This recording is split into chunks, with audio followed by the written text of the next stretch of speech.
Mudah-mudahan akan lahir pemimpin baru. 2024 kemungkinan akan lahir khilafah Islamiyah. Cabut mandat Presiden Jokowi. Dugaan penjegalan pencapresan Anies Baswedan. Sekarang kalau sampai Pak Anies Baswedan menang, ya, dan jaringan yang saya bangun selama hampir 40 tahun juga nanti saya akan bilang, pulihkan Hizbut Tahrir, pulihkan Hizbut Tahrir.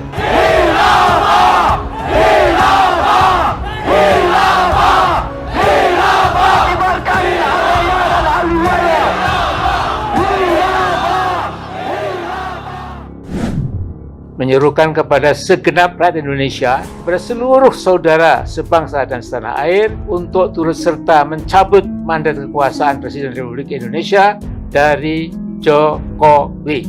Jangan berontak, kritik silakan, tapi jangan Anda merontak lalu menyatakan ini harus jatuh di luar cara-cara yang sah. Karena apa? Karena kalau itu dilakukan akan menimbulkan kekacauan yang menyesarakan rakyat. Apa? Artinya negaranya harus dijaga, karena begitu Anda ngacau negara, seluruh rakyat akan menderita. Mosi tidak percaya dan cabut mandat Presiden Jokowi. Sehubungan dengan masifnya dugaan pelanggaran konstitusi yang terjadi dan dilakukan oleh rezim Jokowi, termasuk pada dugaan penjegalan pencapresan Anies Baswedan. Saya kira sudah berulang kali saya sampaikan bahwa penyelenggara pemilihan umum itu adalah KPU. Pemerintah memberikan dukungan baik dari sisi keamanan maupun membantu nanti dalam distribusi logistik. Dan yang paling penting yang juga sudah sering saya sampaikan, netralitas dari TNI, Polri, PNS kita betul-betul, birokrasi kita betul-betul harus kita jaga, harus tetap agar tetap netral. Jadi nggak usah ada kekhawatiran mengenai itu. Tertanda Profesor Amin Rais. Kedua, Dr. Alfian Tanjung MPD atau Ustadz Alfian Tanjung Makanya kemarin saya ketemu Anies 2 kali, terus terang aja. Contohnya saya samperin, saya bisikin, Nis, Bang Anies, gue bantu lo, tapi gue nggak deket-deket sama lo ya. Tapi kalau lo nggak belain Islam, gue nggak jadi bantu lo. Maksudnya apa Bang Alfian? Ya nggak mau gue bantuin, ngapain? Ya udah. Nah, kalau mau menang ya belajar dari Taliban. Sekarang kalau sampai Pak Anies Baswedan menang, ya, dan jaringan yang saya bangun selama hampir 40 tahun juga nanti saya akan bilang, pulihkan Hizbut Tahrir, pulihkan Hizbut Tahrir. Hizbut Tahrir Indonesia itu sudah dibubarkan. Kok gerakannya masih ada? Kok tidak ditangkap seperti PKI? Organisasinya dibubarkan, orangnya ditangkap, diadili. Oke, saya bilang itu buktinya bahwa pemerintah sekarang itu baik.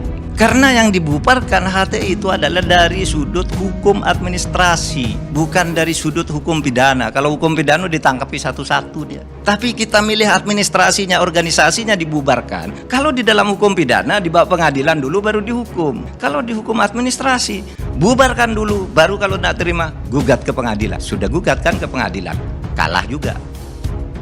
Itu cara berpikir agar negara ini aman. Menyerukan kepada segenap aparat penegak hukum bersikap netral dan segera membebaskan para ulama, habaib, tokoh, aktivis, dan ormas Islam dari vonis yang zalim seperti HTI dan FPI. Habib Muhammad Rizik Syihab, Haji Munarman, Esa, Gus Nur, Ustadz Farid Uqbah, Ustadz Ahmad Zain An-Najah, Ustadz Anung Al-Hammad. Bahwa ada yang ditangkap, ya memang begitu kelakuannya. Wah, itu ada ustadz dikriminalisasi, kamu enggak tahu ya? Saya bilang, ustadznya berapa? Disebut 1, 2, 3. Ada lagi? Enggak. Kamu tahu enggak? Jumlah ustadz dan ulama di Indonesia ratusan ribu, hanya 2-3 kiai kamu ribut. Padahal dia terbukti melakukan kriminal. Kamu tahu enggak jumlah penghuni penjara hari ini? 263.000 penghuni penjara. Berapa orang ustadznya? Berapa orang ulamanya? Nggak ada. Dari mana? Lalu ada kriminalisasi. Ratusan juta, ratusan ribu ustadz ulama sekarang bebas berdakwah kemana-mana, termasuk Anda mengadakan acara dakwah di hotel ini. Boleh? Oleh sebab itu saudara, mari kita berislam dengan baik dan maju bersama Islam di negara kesatuan Republik Indonesia ini. Tidak ada satupun presiden dan kesadaran rakyat untuk menegakkan hukum-hukum Islam. Tidak ada. Allah itu punya hukum, namanya hukum Islam. Siapa yang harus memberlakukan hukum Islam di Indonesia? Jawabannya adalah presiden dan DPR yang membuat hukum di negeri kita ini. Indonesia ini bukan negara Islam, tetapi negeri Islami. Beda negara Islam dan negeri Islami. Apa? Kalau Islami itu kata sifat. Kata sifat itu apa? Tidak usah bernama Islam tapi perilakunya Islami. Kejujuran, orang rajin beribadah, orang toleran terhadap yang lain. Itu Islami, tidak harus menyebut negara Islam, tidak harus menyatakan memberlakukan hukum Islam. Substansi hukum Islamnya itu dilaksanakan. Al-ibratu fil Islam bil jauhar, la bil madhar. Patokan dasar dalam perjuangan Islam itu substansinya, bukan simbol-simbolnya. Tapi presidennya sudah 7 kali ganti presiden, DPR-nya, MPR-nya sudah ribuan berganti. Hingga hari ini hukum Islam tidak tegak. Itu mengapain mereka jadi presiden dan DPR tapi tidak komit, tidak menghadirkan Allah dalam konteks keindonesiaan. Padahal di dalam Islam yang kemudian diambil sebagai dasar oleh hukum modern itu ada dalil bahwa hukum itu berubah, berkembang sesuai dengan perubahan zaman, tempat, dan waktu. La yungkaru taghayyurul ahkam bitaghayyuril azman wal amkan wal awaid. Tidak bisa diingkari sejak dulu. Hukum itu selalu berubah kalau zamannya berubah, tempatnya berubah, budayanya berubah. Oleh sebab itu hukum tata negara Indonesia yang berdasar dari sumber ajaran Islam itu bisa kita buat sendiri. Orang Mesir buat sendiri kok, mah kita Saudi Arabia buat sendiri. Pak, di negara Islam itu ndak ada korupsi. Lah di Saudi Arabia korupsinya banyak. Itu pangeran-pangerannya baru ditangkap. Pak, kalau berlaku hukum potong tangan aman negara. Lah di Saudi Arabia tiap hari Jumat ada orang dipotong tangan, berarti hukum sudah berlaku, masih ada orang mencuri juga. Itulah perlunya negara. Itulah perlunya hukum. Cobalah saya katakan, Anda itu kan sedikit. Kalau ditantang untuk berdebat ya, tidak ada yang mau. Cobalah, saya tantang nih. Habis saya ngomong gini, siapa yang berani membantah dalil-dalil ini tadi? Siapa? Nah, kelakuan politik Pak Jokowi yang sangat berbahaya ini memang harus dihentikan. Dengan apa? Kamu nanya. Dengan cara apa menghentikannya? Lewat people power. People power, tai kucing. Presiden itu cuma punya kekuasaan, tetapi rakyat punya kedaulatan. Semua orang juga tahu Kong Amin bahwa kedaulatan itu ada di tangan rakyat, bukan di tangan presiden, bodoh. Indonesia sekarang sungguh malang. Malangnya di mana Kong Amin? Menindas rakyat. Rakyat yang mana yang ditindas? Kita rakyat kecil ditindas oleh penguasa. Kalau benar pemerintah menindas rakyat, Kong juga sebagai rakyat biasa udah ditindas tuh. Ngomong sembarangan, narasinya mengadu domba sama anak bangsa.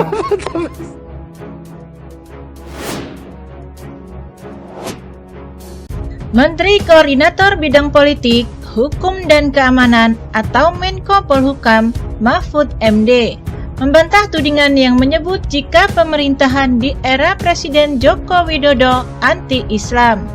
Mahfud MD menegaskan, semua jajaran di pemerintahan tentunya rajin beribadah.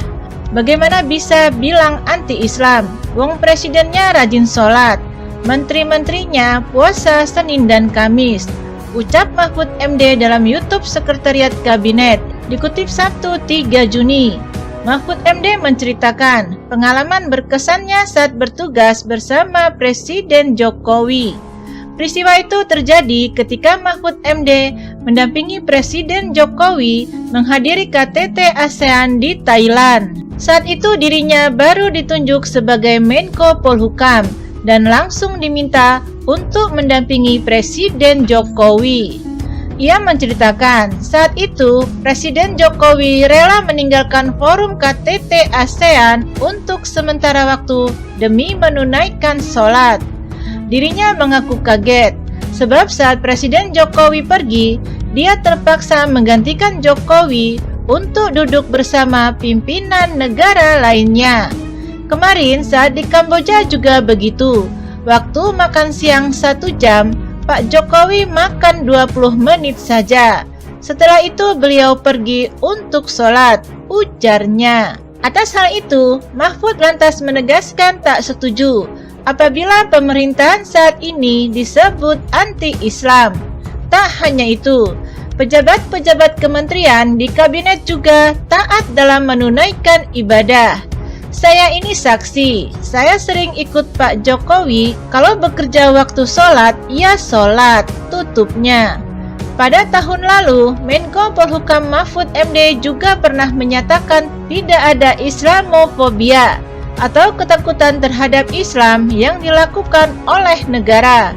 Dia menyampaikan hal tersebut saat bicara dalam peringatan Hari Santri Nasional 2022 di kantor Kemenko Polhukam. Tidak ada lagi rasa takut terhadap Islam karena tidak ada Islamofobia di negara ini yang dilakukan oleh negara, kata Mahfud dalam sambutannya di kantor Kemenko Polhukam Jakarta Pusat. Dia kemudian bicara prestasi para santri. Menurutnya, santri bisa melesat cepat karena tidak ada Islamofobia di Indonesia. Kaum santri bisa melesat melalui mobilitas vertikal yang lebih cepat.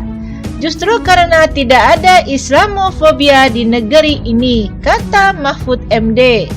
Mahfud mengatakan Islamofobia jika ada hanya di lingkungan antar warga.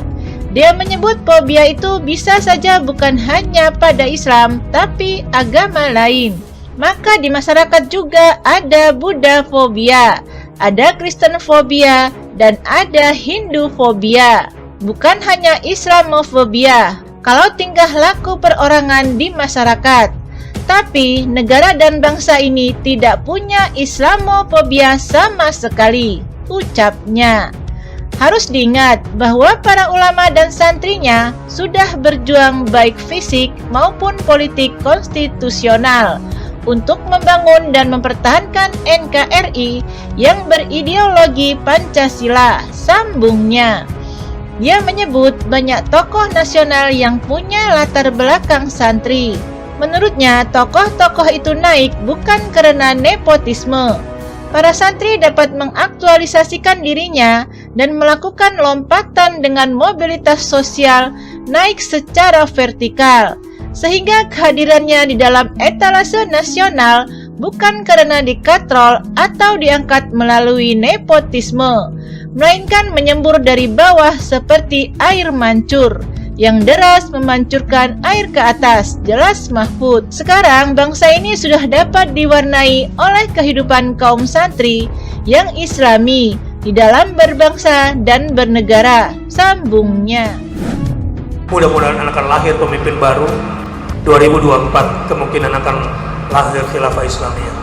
Cabut mandat Presiden Jokowi, dugaan penjegalan pencapresan Anies Baswedan. Sekarang kalau sampai Pak Anies Baswedan menang, ya, dan jaringan yang saya bangun selama hampir 40 tahun juga nanti saya akan bilang, bolehkan Hizbut Tahrir, bolehkan Hizbut Tahrir.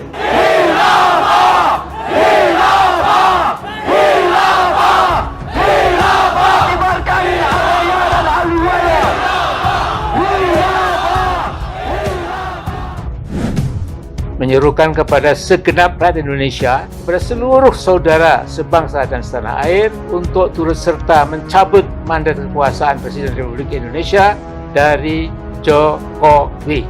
Jangan berontak, kritik silakan, tapi jangan Anda merontak lalu menyatakan ini harus jatuh di luar cara-cara yang sah. Karena apa? Karena kalau itu dilakukan akan menimbulkan kekacauan yang menyesarakan rakyat. Apa? Artinya negaranya harus dijaga, karena begitu Anda ngaco negara, seluruh rakyat akan menderita. Mosi tidak percaya dan cabut mandat Presiden Jokowi. Sehubungan dengan masifnya dugaan pelanggaran konstitusi yang terjadi dan dilakukan oleh rezim Jokowi, termasuk pada dugaan penjegalan pencapresan Anies Baswedan. Saya kira sudah berulang kali saya sampaikan bahwa penyelenggara pemilihan umum itu adalah KPU. Pemerintah memberikan dukungan baik dari sisi keamanan maupun membantu nanti dalam distribusi logistik. Dan yang paling penting yang juga sudah sering saya sampaikan, netralitas dari TNI, Polri, PNS kita betul-betul, birokrasi kita betul-betul harus kita jaga, harus tetap agar tetap netral. Jadi nggak usah ada kekhawatiran mengenai itu. Tertanda Profesor Amin Rais. Kedua, Dr. Alfian Tanjung, MPD, atau Ustadz Alfian Tanjung, Makanya kemarin saya ketemu Anies 2 kali, terus terang aja. Contohnya saya samperin, saya bisikin, Nis, Bang Anies, gue bantu lo, tapi gue nggak deket-deket sama lo ya. Tapi kalau lo nggak belain Islam, gue nggak jadi bantu lo. Maksudnya apa Bang Alfian? Ya nggak mau gue bantuin, ngapain? Ya udah. Nah, kalau mau menang ya belajar dari Taliban. Sekarang kalau sampai Pak Anies Baswedan menang, ya, dan jaringan yang saya bangun selama hampir 40 tahun juga nanti saya akan bilang, pulihkan Hizbut Tahrir. Pulihkan Hizbut Tahrir. Hizbut Tahrir Indonesia itu sudah dibubarkan. Kok gerakannya masih ada? Kok tidak ditangkap seperti PKI? Organisasinya dibubarkan, orangnya ditangkap, diadili.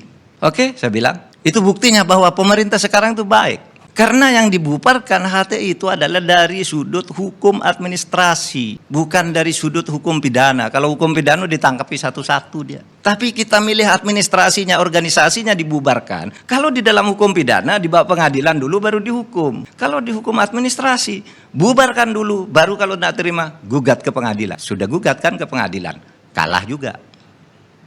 Itu cara berpikir agar negara ini aman. Menyerukan kepada segenap aparat penegak hukum bersikap netral dan segera membebaskan para ulama, habaib, tokoh, aktivis, dan ormas Islam dari vonis yang zalim seperti HTI dan FPI. Habib Muhammad Rizik Syihab, Haji Munarman, Esa, Gus Nur, Ustadz Farid Uqbah, Ustadz Ahmad Zain An-Najah, Ustadz Anung Al-Hammad, bahwa ada yang ditangkap. Ya memang begitu kelakuannya. Wah itu ada ustadz dikriminalisasi. Kamu enggak tahu ya, saya bilang. Ustadznya berapa? Disebut 1, 2, 2, 3. Ada lagi? Enggak. Kamu tahu enggak? Jumlah ustadz dan ulama di Indonesia ratusan ribu, hanya 2-3 kiai kamu ribut. Padahal dia terbukti melakukan kriminal. Kamu tahu enggak jumlah penghuni penjara hari ini? 263.000 penghuni penjara. Berapa orang ustadznya? Berapa orang ulamanya? Enggak ada.